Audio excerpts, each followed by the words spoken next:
welcome to GameGazm. I'm Brendan. I'm Izzy. I'm Jay. And today we're taking a look at Dying Light. What was that? Zombie impression. Weak. You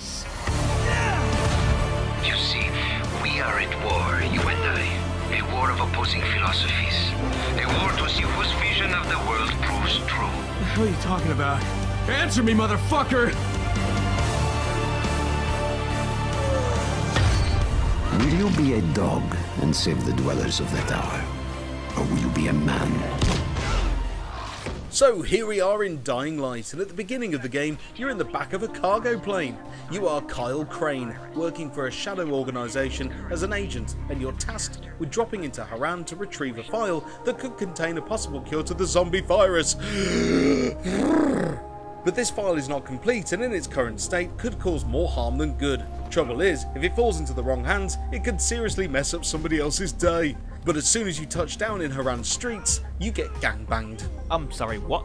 Yeah, you know, gangbangers. Anyway, these promptly run away when some zombies show up and you get bitten. Not a great start, eh? Jade is the girl that ultimately saves your life and carts you off to safety. Well, as safe as you can be in a zombie-infested city. You awaken after being unconscious for 72 hours in a strange block of flats known as the Tower, and you're asked to go find the boss. From here, the game sets you off on your conflicted journey with you trying to help the survivors around you, whilst also sneakily reporting to your superiors. Right from the word go, the first thing you'll say to yourself is, wow, that's some nice graphic candy. The lighting, level of detail and the atmosphere oozes from every street. Every tiny detail is here in full with no areas feeling dull and void. There is a hell of a lot to see here, so take your time and soak it all in. Really, just have a damn good look around. The PS4 and Xbox One both run Dying Light at 30 frames per second, which will upset those of you who seem to think frames per second is the be-all and end-all of gaming at the moment. Trust me, you won't care when you're playing it. Hey, I'll have you know frame rate is really important. I was at the cinema the other day and the film was in 25 frames per second. 25! You fail at life. One of Dying Light's main mechanics is the ability to free run around the city. It's the skill you'll be most thankful for when some of the game's nastier enemies are hot on your heels. The free running in Dying Light has been streamlined so you don't have to think too much about it. It feels natural and flows really well, making you feel like a proper badass when stringing parkour moves together. The free running, like with other skills, can be upgraded as you collect XP. To level up your character, you receive XP from completing missions and also by performing the actions. The more you run or fight, the better you get at it, etc. Earning XP gives you points to spend on 3 skill trees: Survivor, Agility and Power. Survivor skills allow you to get better at crafting, bartering for cheaper items and repairing weapons and equipment. The Agility skill tree levels up your free running abilities and gives you new moves to learn as well as being faster. And of course, Power will give you new combat abilities and allow you to absorb more damage. But at the beginning, you had best stick to the rooftops and try to only engage a zombie when it's relatively on its own. Otherwise, you're gonna get chomped. Combat is a lot like Dead Island, like almost identical, but it feels so much better and has been really refined. It feels really nasty when you smack a meathead in the face with a wrench. That said, your stamina at the beginning of the game is pretty weak, so you'll need to pick your battles until you can level up enough to take on a group. Also, your weapons can become damaged and less effective, adding to the need to constantly make sure your gear is in good shape before attempting a confrontation. Every now and then you come across Rice's men. These guys are tougher and quicker than zombies, and the first few encounters were quite annoying. But once we identified the strategy, it was much easier. Unlocking perks such as a dodge and the shield, which when used at the night time can leave your enemy exposed, really helps.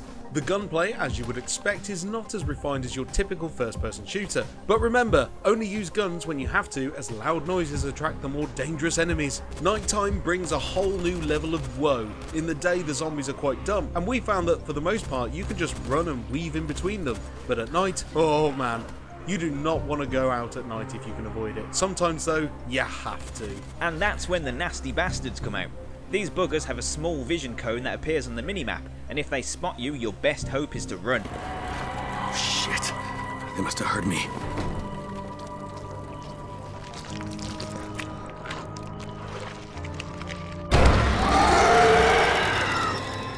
I know we've said going out at night is a big no-no, but there are perks. You get double XP at night, so it can pay off if you take a trip out in the dark to boost up some skills. Good luck though, you're gonna need it. Dotted around the world are safe houses that you can unlock, and these contain a bed for skipping the night cycle, very important, and a stash bag for you to sort your ever-growing inventory out. These bags can store all your gear and let you change your clothes too. A very important part of Dying Light is making sure you loot bodies and search areas for crafting items. You will need them as they can make you medkits and other weapons and items like molotovs and firecrackers. This is done through the crafting menu once you have the needed components. Whether you found them or purchased them from an NPC, you can combine them to create the item you want, make a better weapon, craft a medkit and the like. All these elements have come together to form a very good game that gets everything rather right. It's fun, scary in places, and leaves you with a sense of this is what a zombie game should be like. The graphics are great, the sound is superb, and the gameplay mechanics all work together to deliver a tense free-running zombie experience that is exactly what has been promised. It is let down only by combat being somewhat frustrating at times, and some of the voice acting is overshadowed by stronger performances from the main cast, giving this a GameGazm 9. But a man who follows someone else's rules is no man at all. Or are you merely someone else's puppet?